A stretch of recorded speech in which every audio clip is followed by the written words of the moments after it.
coucou, Salut bonjour. à tous, bienvenue dans ce focus sur Refuge, un jeu de chez Bombix à partir de 8 ans pour 2 à 4 joueurs. Une demi-heure de partie, enfin une demi-heure, 10 minutes par joueur je pense. Oui, pas beaucoup plus. C'est vrai qu'en même temps c'est un jeu qui joue en simultané donc finalement c'est pas très long comme jeu.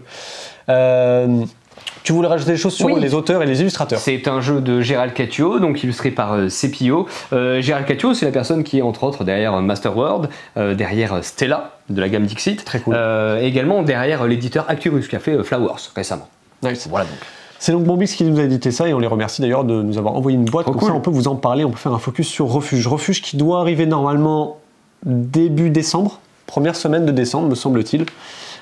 C'est un jeu dans lequel en fait on va se balader dans la forêt. C'est assez poétique comme jeu et en plus les illustrations de Sepio vraiment remettent ça un petit peu en valeur. C'est un jeu dans lequel on va se balader, mais c'est un jeu visiblement où on se balade en Normandie, comme je dis souvent, puisqu'en plus c'est un jeu dans lequel en fait il va y avoir des fois du soleil, des fois de la tempête, et en fait le but c'est d'aller faire des balades. 5 en tout d'ailleurs, hein, les manches sont définies par des balades en fait et sont définies par des petits moutons comme ceci. Et bah, souvent, vous allez voir, à chaque fin de tour, on va rajouter de la météo et des fois il y a du soleil et des fois il y a des tempêtes.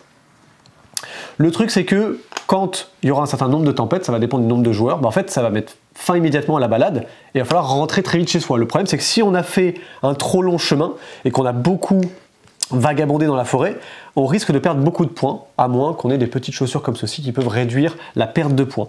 Donc c'est pas un jeu qui est spécialement complexe, mais c'est un jeu qui peut être un peu frustrant finalement. Et il y a un truc que j'aime beaucoup dans cet aspect assez, dans sa mécanique et dans cet univers assez familial, il y a le côté un peu deck building et notamment bike building, puisqu'en fait notre petit voyage se déroule dans ce sac. L'idée c'est quoi? C'est comme je disais, en fait on va faire 5 balades qui sont représentées par ces moutons. Donc première balade on met un mouton ici, on va en mettre 5 en tout, et à la fin des 5 ce sera celui qui a le plus de points, c'est la fin de la partie, on compte les points. Celui qui en a le plus l'emporte. On commence tous avec une petite tuile de refuge comme ça devant nous. Et l'idée c'est que à chaque tour, on va piocher 2 tuiles simultanément. On va les révéler simultanément également. Ça va en révéler toujours 2 tuiles. Dans ces tuiles-là, vous allez avoir notamment des petits objets de départ qui sont très cool et qu'on va pouvoir acheter potentiellement plus tard dans la partie. Et également pour trouver des petits animaux. Donc toi, tu as trouvé par exemple 2 panneaux. Donc moi, j'ai trouvé les panneaux juste. Tu as un panneau et un panneau double indication. L'intérêt d'avoir pioché 2 tuiles, c'est que vous aurez le choix de celles que vous voulez placer sur votre chemin. Quand vous allez placer une tuile, donc, il y aura notamment des petits effets qui vont se déclencher. Donc quand vous allez par exemple tomber sur une tuile comme ceci. Là, par exemple, j'ai une tuile qui me propose 2 choix. Soit je gagne immédiatement 3 points de victoire, je retourne la tuile et je la colle ici. Soit du coup, je peux gagner 3 petites chaussures. Pas mal. Et en fait, les chaussures, ça sert à quoi? Ça sert, après avoir joué une tuile, on peut potentiellement acheter des petites tuiles ici, soit d'animaux, soit d'équipements en fait. Donc ça, par exemple, c'est une tuile un peu d'équipement. Ici, on a un animal, par exemple, donc on ne l'a pas encore trouvé, mais c'est en recherche. Si je joue cette tuile-là, je gagne 1 point de victoire immédiatement. Et je la retourne et je la mets de son côté animal découvert. Donc du coup là ce sera un petit hérisson.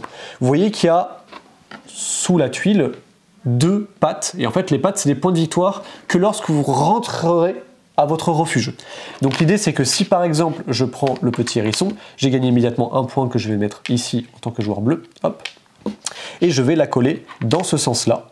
Et me rappeler que quand je reviendrai, je gagnerai 2 points. Sauf si tu es pris par la tempête. Sauf s'il y a la tempête. Parce qu'en fait, il y a 2 manières de mettre fin à une manche. C'est soit tout le monde a rejoint son refuge, je vous montrerai comment on fait, soit il y a une tempête qui a éclaté, et dans ce cas-là, on est tous repartis un peu bredouille, parce qu'on ne va pas rencontrer grand-chose lors d'une tempête, parce que tous les animaux en fait, vont se cacher, et on verra rien du tout. Et en plus, comme il pleut, il y a de la gadoue, et si on veut traverser la gadoue, il faut payer des chaussures.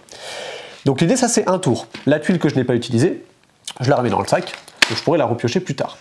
Une fois qu'on a touché une tuile, comme je disais, on peut éventuellement acheter une carte, une tuile du coup. Les tuiles vont avoir différents coûts. Pour les outils, ça va de 2 à 5, et en dessous pour les animaux, ça fait 4, 6, 8 et 12, et à chaque fois, quand vous les achetez, les tuiles, vous les mettez dans votre sac.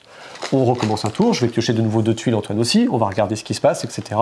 Je vais choisir ce que je prends, là je me dis tiens il y a un animal qui me rapporte 2 points, donc je vais le placer, et puis qu'est-ce que c'est? Tiens ce sera un petit écureuil que je pourrais peut-être rescorer plus tard, et ainsi de suite. Il y a un cas de figure où on pioche des petites tempêtes. Exactement, dans notre sachet on a 13 tuiles, dont 11 tuiles de mémoire, 11 tuiles, et dedans il y a 2 tempêtes. Et l'idée c'est que à chaque fois qu'un joueur révèle une tempête, il est obligé de l'ajouter sur le plateau ici, et c'est ça qui va rajouter des tempêtes à la météo. Parce qu'effectivement, une fois qu'on aura fait notre tour, à la fin de chaque tour, il ne faut pas oublier de révéler la tuile météo. Si c'est une tempête, on l'ajoute ici, en plus de celles qui ont été ajoutées par les joueurs.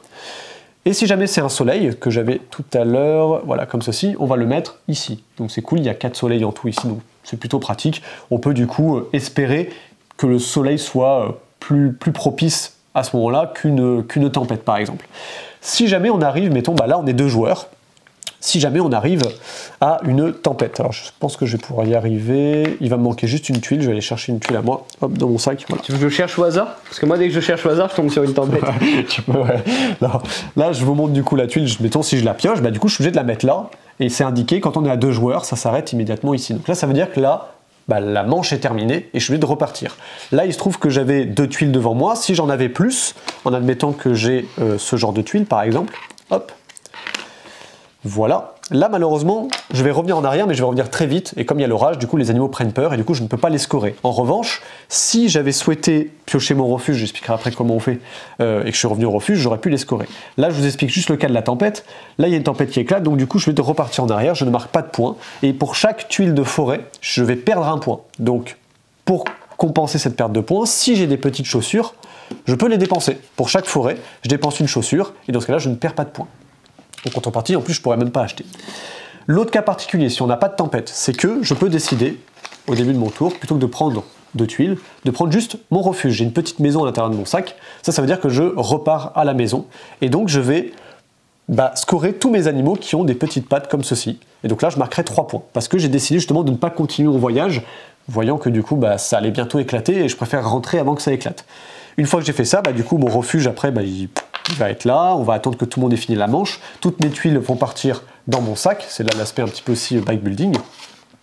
Et une fois que soit l'orage a éclaté, soit du coup, on a tous reparti au refuge, on va relancer une nouvelle manche, on va tirer de nouveau des tuiles, etc. Donc les tours s'enchaînent très vite. Et une balade est composée d'un certain nombre de tours qui dépendent des choix des joueurs et de si ça va éclater ou si on est tous revenus au refuge.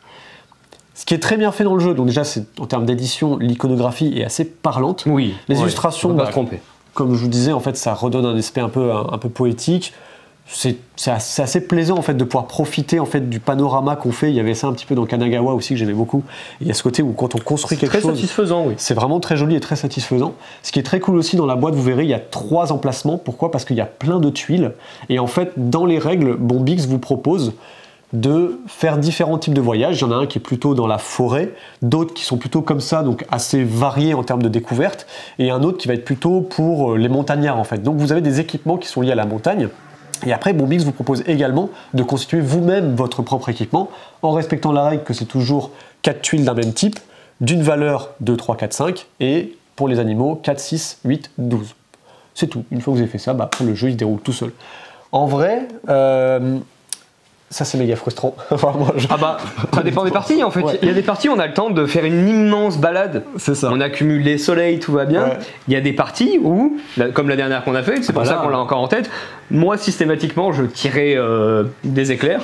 Oui. De temps en temps vous tirez des éclairs et en plus ici on tirait pas mal d'éclairs aussi, donc ça faisait des manches très courtes. On tirait 2-3 tuiles à tout casser à chaque fois. Pas si grave finalement. Non, parce que ça apporte de la variété aux parties. Oui. On n'aura pas les mêmes stratégies. Il y a certaines parties où les stratégies à long terme, alors attention, on n'est pas sur du grand terme avec des stratégies hyper exponentielles, mais les stratégies à long moyen terme seront plus viables. Tu l'as fait. J'ai fait une stratégie à long terme, mais bon, à part que j'ai fait que déclencher des orages. Ça a bien payé, je crois que tu as quand même gagné en plus. Parce que j'ai eu de la grosse chance au tirage, effectivement. Mais c'est bien fait, c'est honnêtement. Ça peut payer. Et au contraire, quand on sent qu'il y a de l'orage qui arrive, ça va plutôt vous emmener à aller chercher des petits points à grappiller de manière très opportuniste et très rapide parce qu'on sent que ça va tourner au vinaigre. Donc c'est bien, ça apporte de la variété. Les parties ne se ressemblent pas au final. Non, pas du tout, parce que c'est vrai que sur des premiers tirages, on peut très bien faire 3 balades, il n'y a eu que 2 orages, et puis il y a des balades où on en fait une et il y a déjà 3 orages qui s'annoncent et on se dit waouh, comment on va faire ce tour-là quoi. Mais on peut tenir le coup, même avec un emplacement qui peut mettre fin à la balade. Des fois, on peut vraiment être un peu culotté et tenter de rester. Et on peut faire 2 tours de plus sans problème, tout seul, quand les autres qui ont un peu peur sont rentrés au refuge. Le petit aspect deck building, je reviens dessus, enfin back building. Oui. Quand on revient au refuge, on a le droit de retirer une carte de notre ligne.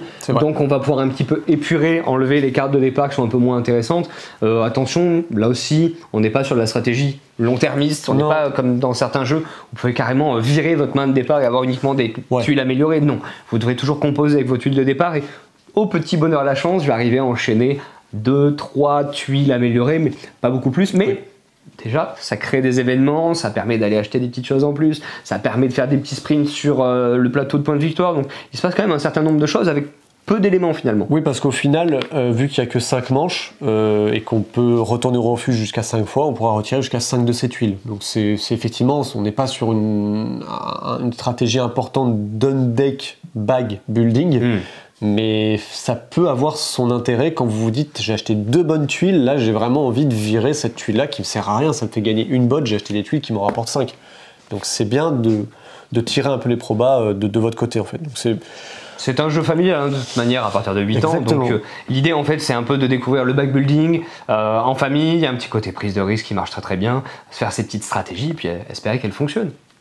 Voilà, je pense qu'on a tout dit donc sur Refuge qui arrive très très bientôt au moment où la vidéo sort. On est dans une temporalité de 3 semaines à peu près. À peu près 2-3 semaines, ouais. Voilà. Il sera évidemment proposé en boutique. Oui, tout à fait. On a hâte qu'il arrive. On vous dit à bientôt. Chez GD Cartes Bordeaux.